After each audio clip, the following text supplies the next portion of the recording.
रानी दुर्गावती के शौर्य पराक्रम, मां नर्मदा के आशीर्वाद से सिंचित पूरे देश में जिसकी एक विशेष श्रद्धा के साथ अलग पहचान है, ऐसी पुण्य नगरी मां नर्मदा के सभी निवासियों को, आप सबको दोनों हाथ जोड़ के प्रणाम करता, आपका अभिनंदन करता।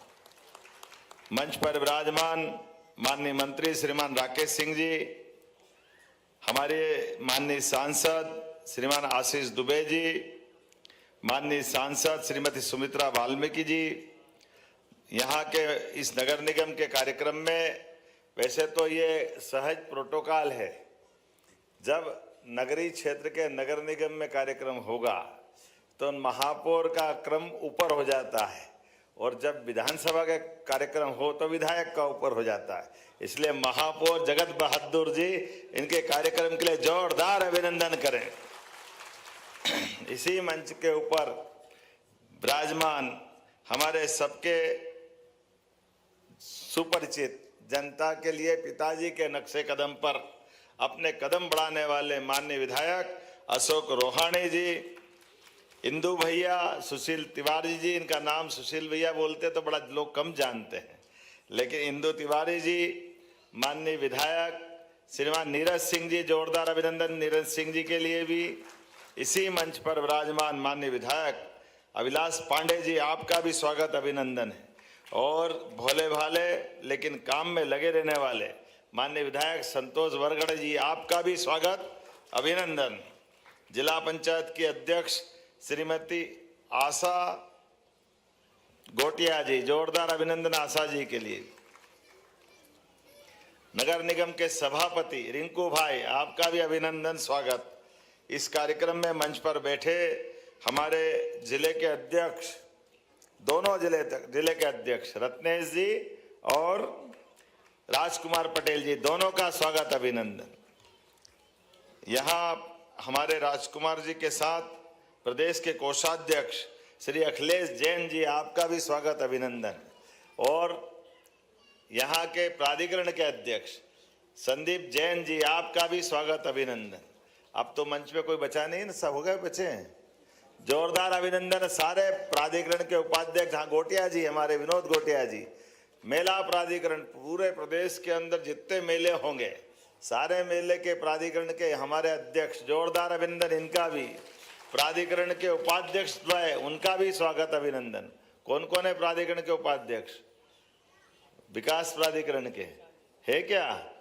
अच्छा, एक ही बने, प्रशांत जी। और पूरा मंच MIC के सभी मेंबर, सच में जनप्रतिनिधियों के साथ जनता के सेवा के कल्याण के लिए अलग अलग प्रकार से, जैसे आकाशवाणी के पंचरंगी प्रोग्राम के कई सारे गाने जब हम सुनते थे तो उन गानों के माध्यम से वो हमारा युवाणी के समय आने वाला कार्यक्रम पंचरंगी प्रोग्राम के कारण से जाना जाता था।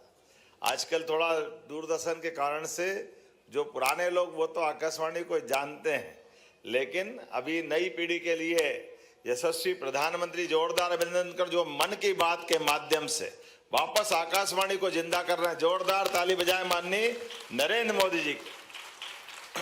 कितने प्रकार से काम कर रहे हैं मोदी जी, जिनके कारण से पूरा देश दुनिया के सामने एक अलग पहचान बन के खड़ा हो गया।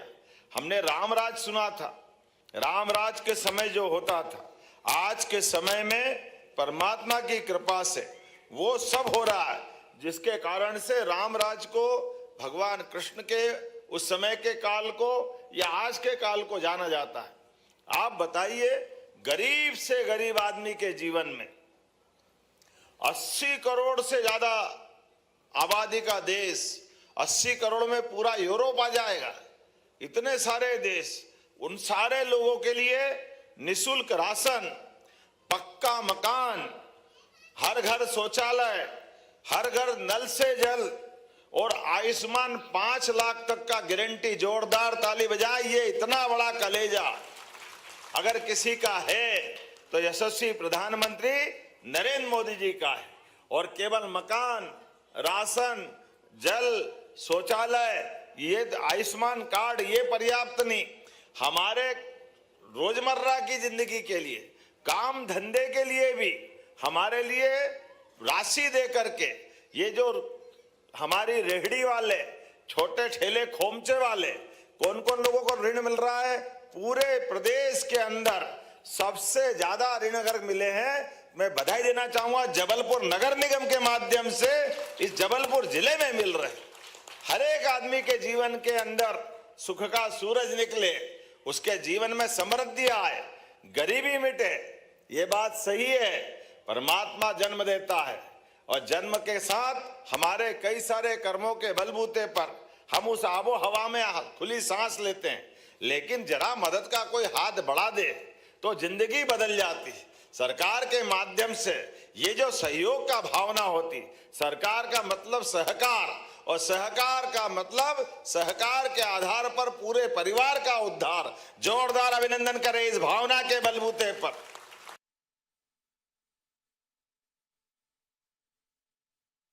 खास करके दूसरे की मदद करते करते जिस प्रकार से अपने जीवन में नेकी कर दरिया में डाल, बाल्टी भर के मत निकाल, अच्छा काम करो भूल जाओ, लेकिन इसके साथ मानव संस्कृति के लिए पूरे देश और दुनिया के सामने वसुदेव कुटुंबकम की बात करने वाला भारत आज दुनिया के सामने आधुनिक रूप से आदर्श मॉडल के रूप में है।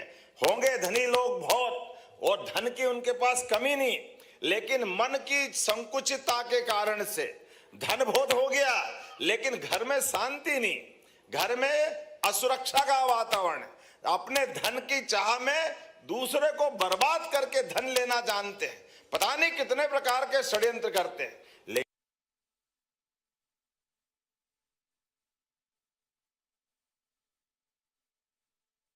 जहां हमारे देश में देने को ही सब कुछ माना है, हमारे साधु सन्यासी ऋषि मुनि उस काल से वसुदेव कुटुंबकम की भावनाओं को लेके चलते हैं कि समूची वसुधा, पृथ्वी, भूमंडल ये एक कुटुंब की तरह है। ऐसे में प्रकृति के साथ भी वही रिश्ता है जो हमने कहा है, यत पिंडे तत ब्रह्मांडे। जैसा हमारा पिंड है ऐसा ही ब्रह्मांड है, दोनों में कोई अंतर नहीं। आज 11 लाख पौधों का नया रिकॉर्ड जबलपुर में बना। जोरदार अभिनंदन करें प्रकृति के साथ रिश्ता बनाने के लिए। प्राकृतिक नैसर्गिक सुंदरता में जबलपुर संभाग की कोई होड़ नहीं। हमारे लिए आज जबलपुर के अंदर दोबारा नए दौर के अंदर पेड़ हमारे साथ रिश्ता निभाते हैं। प्रकृति का हमारा एक संबंध है, लेकिन पेड़ केवल ऑक्सीजन नहीं देते, पेड़ के माध्यम से वो हमारी निकली हुई कार्बन डाइऑक्साइड वो ग्रहण करते हैं। हमारा उनका ये रिश्ता माँ बाप के साथ बच्चों के रिश्ते की तरह है। पेड़ अपने स्थान पर स्थिर रह करके ऋषि मुनियों की तरह हमारे सभी मौसम में हमको जीने के लिए, इसलिए जियो और जीने दो की भावना के बलबूते पर हम चलते हैं। लेकिन ये बात सही है कि आज के इस दौर में सब तरफ का जो संकट बढ़ा है, ऐसे में हमारे पर्यावरण में भी वृक्षारोपण की आवश्यकता है। और आज वृक्षारोपण के माध्यम से अब पौधे लगाने के लिए भी एक बहुत अच्छी पद्धति लगी। आप बताइए, हम पौधा लगाते पुरानी पद्धति से, तो पुरानी पद्धति में एक पेड़ को तैयार करने में 8-10 साल लगेंगे, लेकिन आज ये पुरानी पद्धति के बजाय अलग अलग प्रकार की पद्धति है। वो नाम ऐसा है, आप उससे मत जोड़ना जिससे नाम दिखेगा, लेकिन वास्तव में सघन पद्धति से वृक्षारोपण की एक पद्धति है, जिसके आधार पर 1 एकड़ में सामान्य वृक्ष अगर आप लगाएंगे, पौधे लगाएंगे, तो 400 पौधे लगते हैं 1 एकड़ में। लेकिन इस पद्धति से लगाते हैं तो इसमें 12,000 पौधे लगते हैं 1 एकड़ के अंदर। जोरदार अभिनंदन करें ये नई पद्धति के बलबूते। और उसमें मिक्स जाति के पौधे होते हैं, सब प्रकार के पौधे होते हैं। उसमें हमारे देर तक, लंबी दूर तक जाने वाले, लंबी आयु के पौधे भी, जो शीशम, सागौन और इसी प्रकार से होते हैं। बाद में उस क्रम के हिसाब से क्रमशः 1 लेयर, दूसरी लेयर, तीसरी लेयर, और सघन वृक्षारोपण के बलबूते पर 3 साल का, आमतौर पर वो जो 400 पेड़ लगाएंगे या पौधे लगाएंगे, उनको 8-10 साल, 12 साल से 15 साल लगेंगे। लेकिन ये वृक्षारोपण से, जिसको मियाँ बाकी के नाम से जाना जाता है, ये 3 साल के अंदर ही सघन वन बन जाता है। आप बताओ, परमात्मा की दया से ऐसे जंगलों के अंदर किसने वृक्षारोपण किया? परमात्मा ने तो आशीर्वाद दिया है, जिसके कारण से हमारे जंगल हरे भरे हैं। और मैं गारंटी से ये बात बोल सकता हूं, हमारा तो और ये नर्मदा का अंचल ये तो गजब का है। यहाँ पूरे देश के सामने आदर्श मॉडल परमात्मा की कृपा वाला कोई राज्य है तो वो मध्य प्रदेश है। हमारे लिए सौभाग्य की बात है।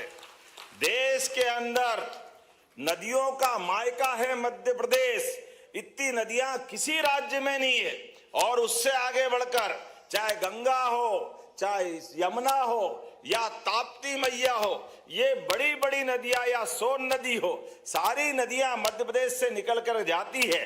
लेकिन मध्य प्रदेश के अंदर जो अथाह जलराशि का स्रोत है, कोई हिमखंड नहीं है, बर्फ का पहाड़ नहीं है कि उसका पानी पिघल के पहुंच जाए। ये परमात्मा की कृपा से हरे भरे जंगलों के अंदर से जल की राशि जाती है और पूरे देश के सभी राज्यों के अंदर खुशहाली लाती है, जीवन को समृद्धि देती है, सबको आगे बढ़ाने का मौका देती है। ऐसे में जंगल को आबाद रखने के लिए केवल मध्य प्रदेश नहीं, मध्य प्रदेश अपनी भूमिका अदा करता है। इससे नर्मदा जी के माध्यम से गुजरात समृद्ध होता है, राजस्थान तक पानी जाता है। हमारी जल राशि के बलबूते पर गंगा बेसिन के भरोसे से पश्चिमी मध्य प्रदेश का हिस्सा वर्तमान के दौर में उत्तर प्रदेश से बिहार तक, तो गंगा सागर से निकलने वाली गंगा, गंगोत्री से गंगा सागर तक हमारी जलराशि यमुना जी के माध्यम से जब चंबल मैया का संगम होता है तो उसकी जलराशि का विशाल था देखते बनता है।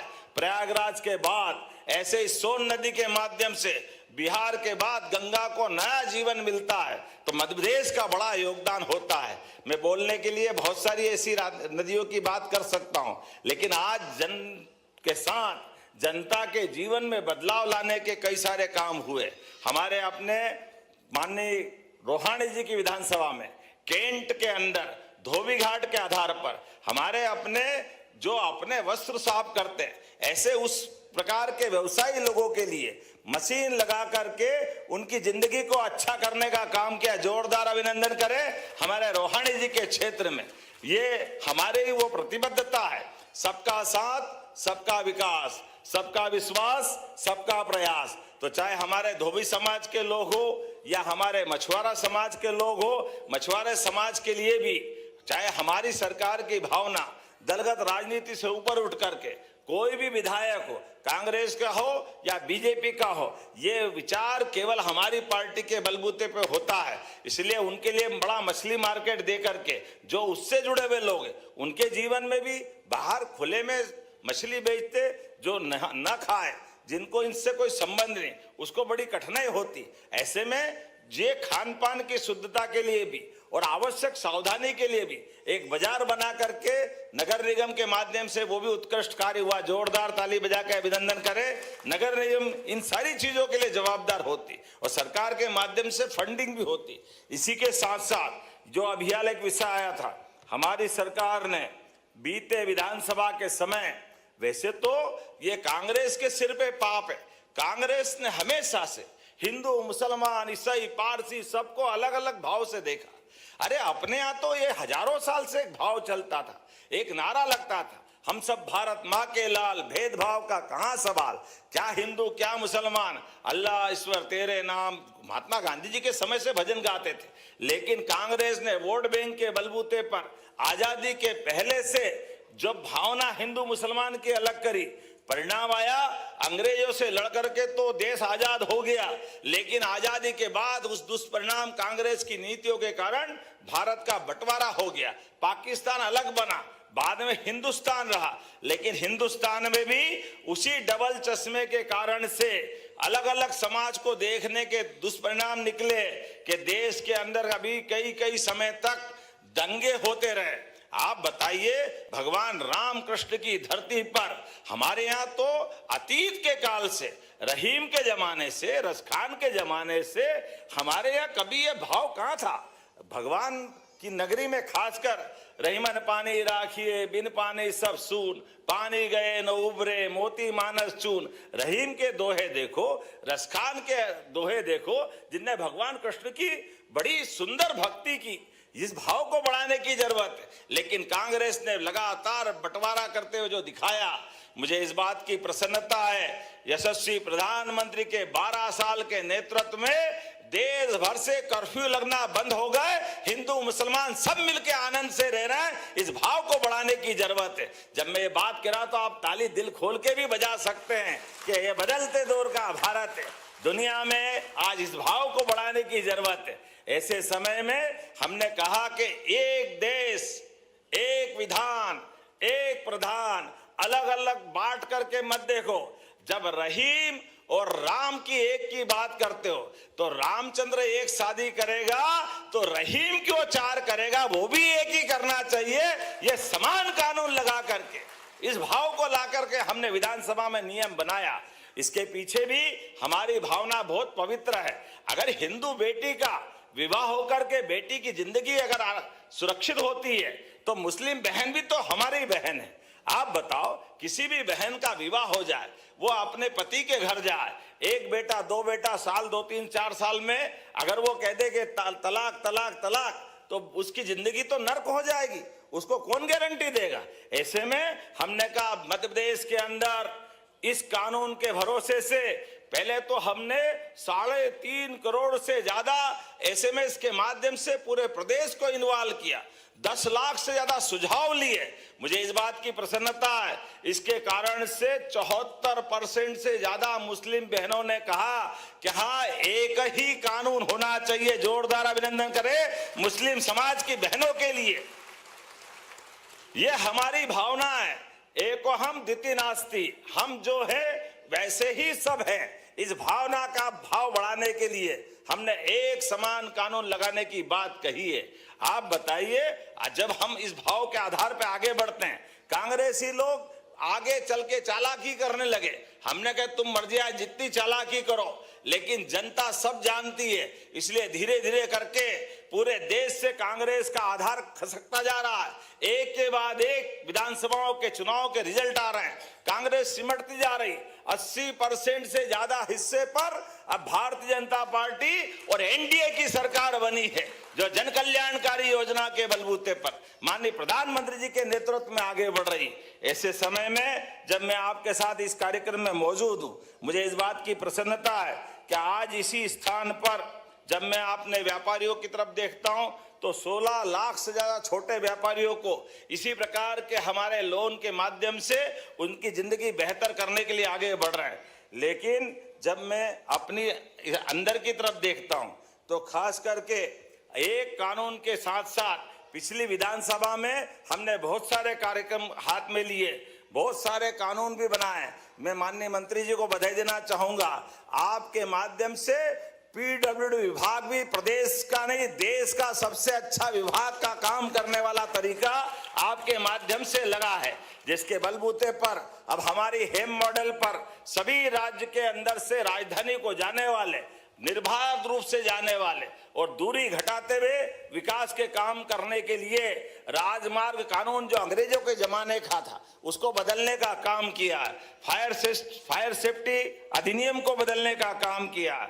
और सांदीपनि विद्यालय, जब हम विद्यालय की बात करते तो हम गरीब अमीर की बीच की दूरी मिटाने के लिए अगर आदर्श उदाहरण देखते तो 5000 साल पहले का भगवान कृष्ण का सुदामा और कृष्ण की दोस्ती का उदाहरण से बढ़कर कोई उदाहरण नहीं है। सांदीपनि आश्रम के जमाने से हमारे यहाँ पर गरीब अमीर की दोस्ती का उदाहरण भगवान ने दिया है। सबकी मित्रता होती है। आपसे भी आह्वान करता हूँ, आपके जीवन में कभी आप कितने संपन्न हो जाए, कितने आगे बढ़ जाएं, लेकिन आपका मित्र अगर मदद की मांगने के लिए आपके पास आए, उसको निराश मत करना, उसकी निगाह नीची मत करना। आप उसकी जितनी इच्छा है उससे कई गुना ज्यादा मदद करते हुए हमारी संस्कृति को धन्य करना।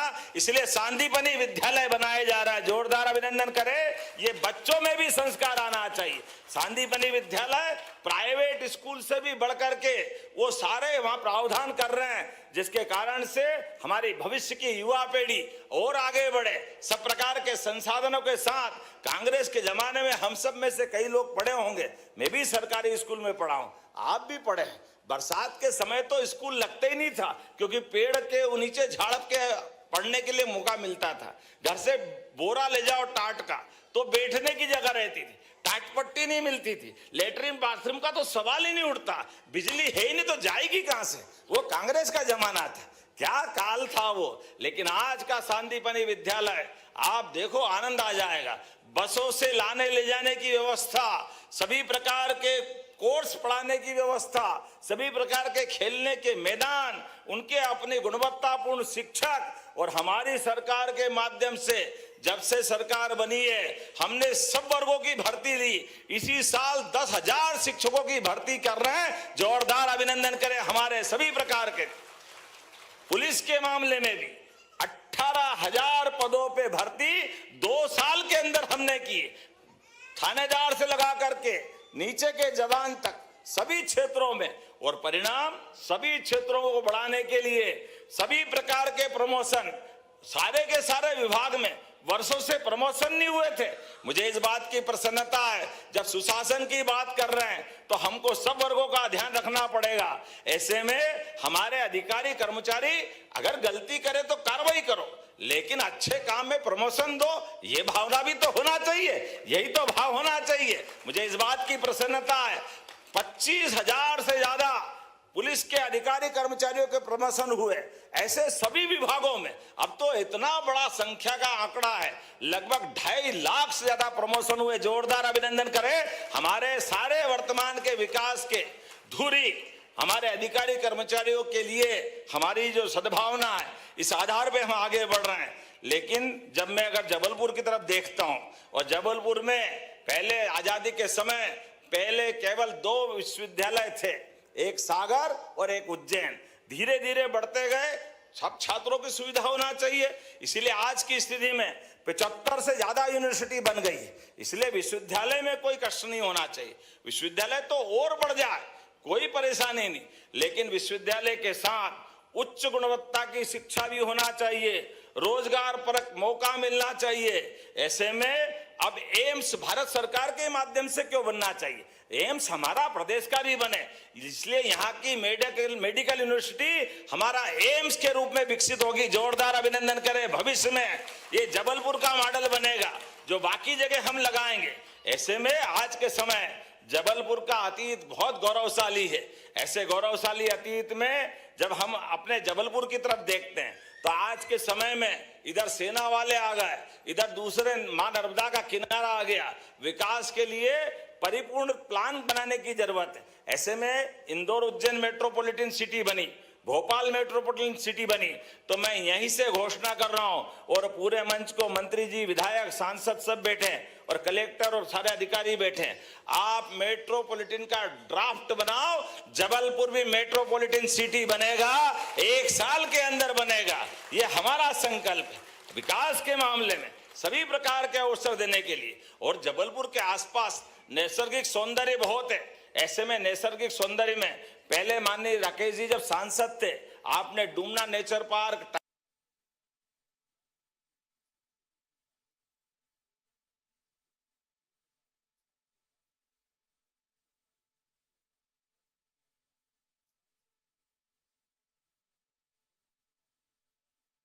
लेकिन कोई बात नहीं, अच्छा समय आएगा तो अच्छा समय में अच्छा काम करना चाहिए। मदन महल के पास एक बड़ा जू बनाया जाएगा जबलपुर के अंदर। भारत के अंदर सबसे ज्यादा टाइगर अगर कहीं मिलते हैं तो मध्य प्रदेश की धरती पे मिलते हैं। और केवल टाइगर नहीं, टाइगर, लेपर्ड, वल्चर, घड़ियाल, मगरमच्छ, गिनती करूंगा तो लंबी हो जाएगी। अब तो चीता भी मध्य प्रदेश में जीता है, ये सौभाग्य की बात। पूरे एशिया महाद्वीप से चीता गायब हो गया था, लेकिन चीता मध्य प्रदेश की धरती पर क्या आया, ऐसा लग रहा है कि जिससे मध्य प्रदेश के लिए ही वो जिंदा थे। हम लाए थे 2052 होगा, जोरदार ताली बजाए। ये हमारे अपने साथ सह अस्तित्व की भावना का उत्कृष्ट उदाहरण है। ऐसे में जंगल के अंदर जैसे हमारी उदात्त भावना है, जियो और जीने दो का भाव, इसी के बलबूते पर जंगल के अंदर भी सब अपने अनुशासन के साथ जीते हैं। ये हमारा सुंदर उदाहरण अगर देखना, आप कान्हा टाइगर अभयारण्य में जाओ या किसी भी अभयारण्य में जाओ, ऐसे समय में जब खुले में जानवर दिखते हैं, लोग कहां से आते हैं, पूरे देश से, कई बार विदेश से भी आते हैं, कोई इंग्लैंड से आ रहा है, कोई अमेरिका से आता है। अब लेकिन हम खुले में दिखाते हैं, कभी कभी 1 दिन 2 दिन 4 दिन दिखता नहीं है। अब नहीं दिखता तो कोई पिंजरे में तो है नहीं, दिखाए कहां से। तो कई बार निराश हो जाते हैं पर्यटक, अरे हम तो इतना खर्चा करके आए, दिखा ही नहीं। हमने कहा कोई बात नहीं, जहां आसपास के टाइगर रिजर्व पार्क है वहां रेस्क्यू सेंटर, अर्थात कोई जानवर घायल हो जाए, बीमार हो जाए, बच्चा हाथ में आ जाए, कुछ और कारण से वहां घटना घट जाए या किसी कारण से वृद्ध हो जाए, तो उन जानवरों की सुरक्षा करते हुए सभी प्रकार के जंगल के जानवरों के साथ, देसी विदेशी सभी पक्षियों के साथ एक सर्व सुविधा युक्त जू यहाँ बनाया जाएगा।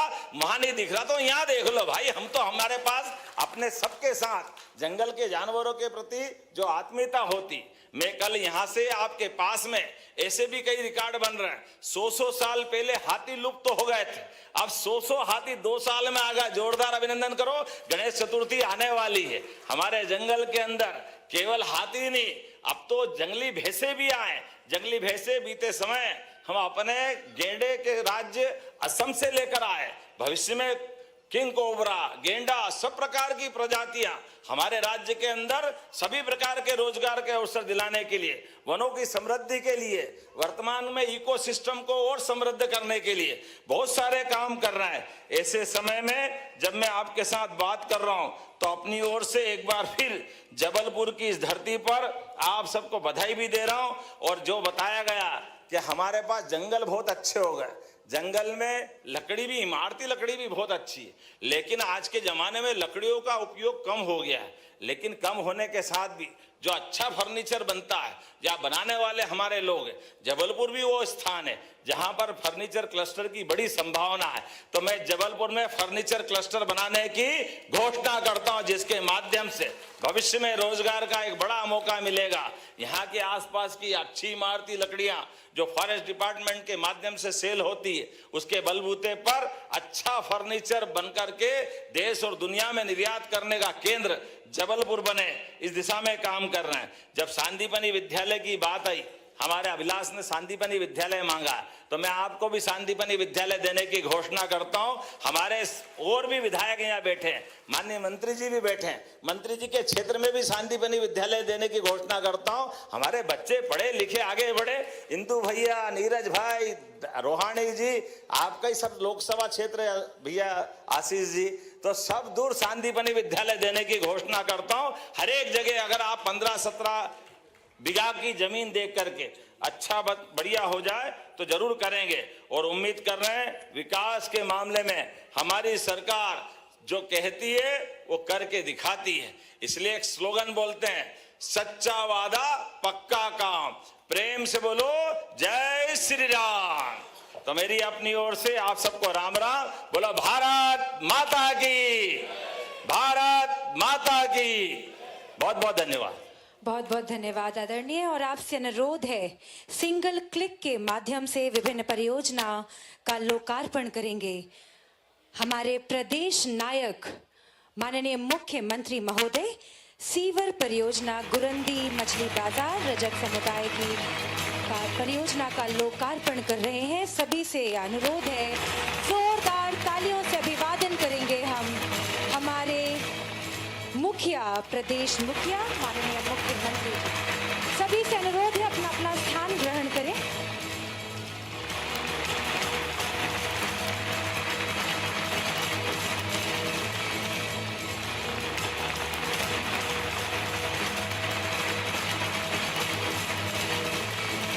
माननीय मुख्यमंत्री जी से आग्रह है, आप अनावरण करें कॉफी टेबल बुक का। नगर पालिक निगम जबलपुर द्वारा स्वच्छ सर्वेक्षण अभियान के अंतर्गत व्यापक तैयारियां की गई।